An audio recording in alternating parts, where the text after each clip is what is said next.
ఏమండి, మా ఆఫీసు అంటే ఎలా ఉండాలి? అసలు కళాకారులు అంటే ఏంటి? కళాకారులు మనుషులు కాదు, కళాకారులు దేవుళ్ళు. దేవుళ్ళు లాగా అంటే ఇది ప్రజల్లో మన మీద ఉన్నటువంటి అభిప్రాయం. లేకపోతే ఎందుకండి, వాడు అంతమంది లాఠీ చార్జ్ చేస్తుంటే కొడతన్నా కూడా తోసుకుంటూ వచ్చి అన్నాడంటే అతనికి ఎంత అభిమానం ఉండాలి, అతనికి మనం ఎంత రుణపడి ఉండాలి, మనం ఎంత చేయగలిగి ఉండాలి. అలాంటి పరిస్థితుల్లో మనం ఒక కళాకారులైనటువంటి నిలయంగా ఉన్నటువంటిది, అలాంటి కళాకారులందరూ ఉన్న నిలయం ఇంకా ఎంత పవిత్రంగా ఉండాలి, ఎంత గొప్పగా ఉండాలి అని బాధపడిన వ్యక్తుల్లో నేను కూడా ఒకడిని. అందుకని నేను ఈవేళ ఎలక్షన్ అనంటే అవకాశంతో మీరందరూ బాగా అర్థం చేసుకోవడానికి ప్రయత్నం చేయండి. ఎలక్షన్ అయితే నేను నుంచి అలా రాలేదండి మేము. ప్లీజ్ దయచేసి, ఏమండి మేడం మీరంటే నాకు చాలా గౌరవం, ఏమండి ఎంపీ గారు మీరంటే నాకు చాలా చాలా గౌరవం, మేమందరం ఎంతో గౌరవించాం మిమ్మల్ని. దానికి ఎందుకండి ఇంత పగ కసి? ఎందుకు ఎందుకు మీకు విషయం తెలుసా? రాజేంద్ర ప్రసాద్ గారు సెల్ ఫోన్స్ ఇస్తానంటే అందరికీ అంటే లేనిపోయింది కదా, బెలవడ్రా నవ్వుతాడు బాబు. మా ఊరి నుంచి ఫోన్ వచ్చింది, ఏంట్రా బాయ్ అందరికి సెల్ ఫోన్లు ఇస్తామంట కదా, I5 I6 ఉండరా బాబు, డబుల్ సిమ్ ఏంటి చూడండి. అది ఈ కోరికే సత్యంగా చెప్తుంది. ఎందుకో తెలుసండి, గుండె మీద చేసి చెప్తాను జీవితాంతం ఎదుటి వాళ్ళని నవ్వించి బతికిన వాడిని. ఇలా కర్మలతోటి దరిద్రాలతోటి బతకలేను నేను. జీవితాంతం 10 మందిని నవ్వించి ఇంత దూరం వచ్చిన వాడు మీ ముందుకి, 10 మందిని మనస్ఫూర్తిగా ఆనందం లాంటి సినిమాతోటి కొంచెం ఏడిపి హాయిగా అబ్బా చాలా కాలం తర్వాత హాయిగా ఏడ్చుకున్నామండి, తృప్తిగా ఉంది అని అలాంటి కళాకారుని నేను మీ ముందు. అలాంటి కళాకారుని బాధపడతారండి ఎవరన్నా? అంతేకాదండి. ఏంటి నేను నిజంగా మీరు అందరూ రోడ్ చేశారు, రికార్డ్ చేశారు నిన్న మీ అందరూ, దానికే సమాధానం ఇది. ఏంటి రాజకీయ అండి అని రాజకీయ నాయకుల దగ్గరికి నేను అంటే ఎందుకు? రాజకీయ నాయకులు పివి నరసింహరావు గారి దగ్గర నుంచి రాజేంద్ర ప్రసాద్ సినిమాయే చూసి ఇంట్లో హాయిగా రెస్ట్ తీసుకొచ్చి బ్రహ్మాండంగా రిలాక్స్ అయిన వాళ్ళని కోట్ల మందిని చూపిస్తాను నేను. అయితే రాజకీయం నాకు అవసరమే ఉంది, రాజకీయం నుంచి మీరు వచ్చారు. The madam is MLA. ఇప్పుడు ఎమ్మెల్యేనా కాదుగా? అయ్యో పాపం, ఇప్పుడు ఎమ్మెల్యే కాదు ఆవిడ. ఆవిడ వెనకాల నుంచి నడిపిస్తున్నటువంటి ఒక శక్తి, మహాశక్తి.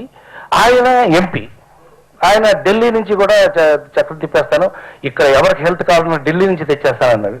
ఇక్కడ ఎవరి హెల్త్ ఢిల్లీలో ఎందుకు కొట్టదండి? What you mean? నిజం, నీకు నవ్వొచ్చింది, నాకు కూడా నవ్వొచ్చింది. ఇక్కడున్న వాళ్ళకి హెల్త్ చూడండి అయ్యా. ఆర్టిస్టులో ఎవరు డబ్బు లేకుండా, ఎవరు కట్టుకోలేకుండా పరిస్థితుల్లో ఉన్నారు. ఎందుకని? కళాకారులు పరిస్థితులు పెద్ద పైకి కిందకి ఎలా వెళ్తాయి అనేది మనకు తెలుసు. ఢిల్లీ నుంచి తెచ్చేస్తే హెల్త్ ఎందుకు వస్తుంది? రాదు. అట్లా నవ్వొచ్చింది, నాకు చాలా నవ్వొచ్చింది. అంటే ఏంటి, ఇక వెళ్ళకూడదు, ఇంకెవ్వరూ ఏమీ చేయకూడదు, వీళ్ళే చెయ్యాలి. అది ఎందుకని? ఎందుగా పట్టుకుని అలా అలా వెళ్ళటం ఎందుకు? అలాగా ఓ పక్క అందరూ మిగతా వాళ్ళందరూ అన్ని కేడర్లలోనూ ఆ డిస్కషన్ ఉంది, వాళ్ళందరూ అది ఫీల్ అవుతున్నారు అని చెప్పు. అదేమంటే పురుషాధిక్యత ఉన్నటువంటి సినిమా ఇండస్ట్రీ. పురుషాధిక్యత ఉండే ఏంటండి? పురుషాధిక్యత ఉంటే కనుక సావిత్రి గారి దగ్గర నుంచి తీసుకుంటే సహజ నటి మీ వరకు ఎంత గౌరవించిందండి ఈ ఇండస్ట్రీ? పక్కనున్న పురుషులందరూ మిమ్మల్ని ఎంత గౌరవించారు? పాపం ఆవిడకి ఎవరు రాసిచ్చారో తెలియదు, పక్కన ఎవడో పురుషుడే రాసిచ్చి ఉంటాడు గ్యారంటీగా. పురుషుడే రాసించారు. ఆ పురుషుడు భావం ఏం పురుషుడు నాకు అర్థం కాదు. వాడు ఎవడో రాసిచ్చినట్టున్నాడు, వీళ్ళు చదివేసింది పాపం. పురుషాధిక్య సినిమా ఏంటండి బాబు? సినిమాలో హీరో ఉంటుంది, హీరోయిన్ ఉంటాడు, హీరో ఉంటాడు, హీరోయిన్ ఉంటుంది, ఇద్దరు సమం. ఎక్కువ మాడితే ఈ పిచ్చి కొత్తగా వచ్చే హీరో కన్నా ఆ పాత హీరోయిన్ చాలా డబ్బులు ఎక్కువ తీసుకుంటుంది ఎక్కువ మాడితే. హాయిగా మాట్లాడుకుంటే మనం చాలా అద్భుతమైనటువంటి గౌరవం ఉన్న ఆడవాళ్ళకి, అద్భుతమైనటువంటి స్టేచరు, అద్భుతమైన గౌరవం ఉన్న ఇండస్ట్రీ సినిమా ఇండస్ట్రీ. నాకు తెలుసు అందరూ మాకు ఎప్పుడైనా, ఇప్పుడు ఇక్కడ కూర్చున్న వాళ్ళు ఎవరికైనా సరే, ఇక్కడ కూర్చున్న ఎవరికైనా సరే, ఎక్కడైనా సరే ఒక ఎందుకంటే నేను తల్లి లేని బిడ్డని. నేను 10వ ఏట మా అమ్మ చనిపోతే మా అక్కలు నన్ను పెంచారు. అనేక సార్లు ఈ విషయాన్ని మనం డిస్కస్ చేసుకోవడం జరిగింది. ఎందుకనంటే అది ఎందుకు చెప్పాను నేను అంటే, ఆడది అంటే ఏ ఆడదైనా సరే తల్లితో సమానం.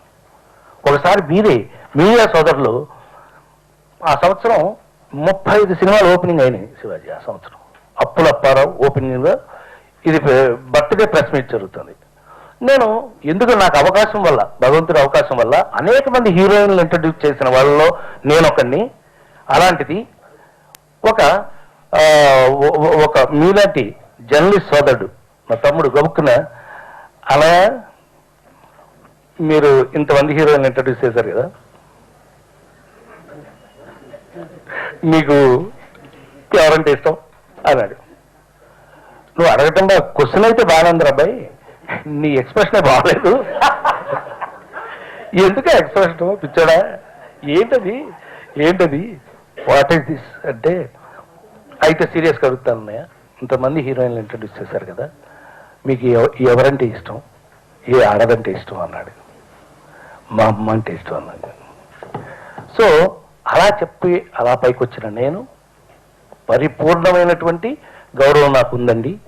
అయితే ఎక్కువగా మీకు ఇలా మాట్లాడుకుంటుంటే కొన్ని గంటల పాటు మాట్లాడగలిగిన నటుల్లో నేను కూడా ఒకరిని. కాబట్టి coming to the direct point, నేను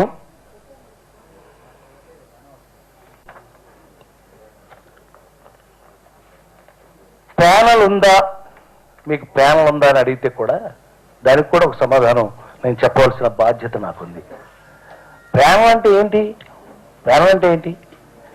ఈ ఉన్న 600-700 మందిలో పని చేయటానికి 26 మంది కావాలి. ఆ 26 మందే ప్యానల్. పని చేయడానికి నేనుంటే నా కింద ఎవరు సెలెక్ట్ అయితే వాళ్ళు ప్యానల్ ఉంటారు. అంటే ఇందులో మళ్ళీ ప్యానల్, మీ ప్యానల్ ఇది, మా ప్యానల్ ఇది అని మీరు ఏమన్నా విడదీయదలుచుకున్నారా? You want to divide and rule? మీరు విభజించి పాలిస్తారా? మీరు ఏమన్నా రాజకీయాల? ఇక్కడ ఆల్రెడీ రాజకీయాలు తెచ్చి కంపు చేశారు. ఇక్కడ ఆల్రెడీ మళ్ళీ రాజకీయాన్ని ఇందులో పెట్టడానికి ఒక పనికి మళ్ళీ ఒకరిద్దరు ఉంటారు అందులో. అక్కడ ఆఫీస్లో వాడికి పని లేకే ఇక్కడ పని చేస్తాడు. సినిమాల్లో పని అంటే ఎక్కడెందుకు చేస్తాడు? ఏమండి, ఫుల్గా సినిమాలు ఉంటాయి బ్రదర్, ఫుల్గా వాడికి సినిమాలు ఉంటే వాడు ఇక్కడ కూర్చుని కుట్టుకున్నది కొడుతుంటాడు. పరిగెత్తుకొస్తుంటాం మేము. శివాజీ ఏంటి సాయంకాలం ఏదైనా ప్రెస్ మీట్ ఉందా? సరే అన్నయ్య గౌరండి, స్నానం చేసి. నిన్నైతే జాలిపడ్డాడు నా మీద. ఆ మొహం ఏంటి అటు ఎర్రబడిపోయిందంటే, వివి వినాయక్ షూటింగ్ నుంచి వస్తున్నానమ్మా అని అంటేను, ఏంటి బాగా ఎండా అన్న, మొహంలో తిరిగిట్లే, బాగా ఎండ తెలుస్తుందా అన్న, కొట్టొచ్చినట్టు తెలుస్తుంది అన్నాడు. సో అలా పరిగెట్టుకొచ్చి కూడా చేయొచ్చండి పని, తప్పేముంది? చేయొచ్చు కదా, బ్రహ్మాండంగా చేయొచ్చు.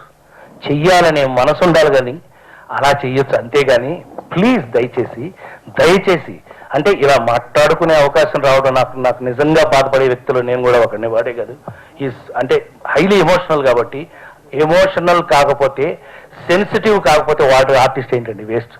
వాడు ఆర్టిస్ట్ కాదని అర్థం. వాడు ఇప్పుడు నాకు తిరిగి అడుగుతాను, ఇంతమంది ఇంత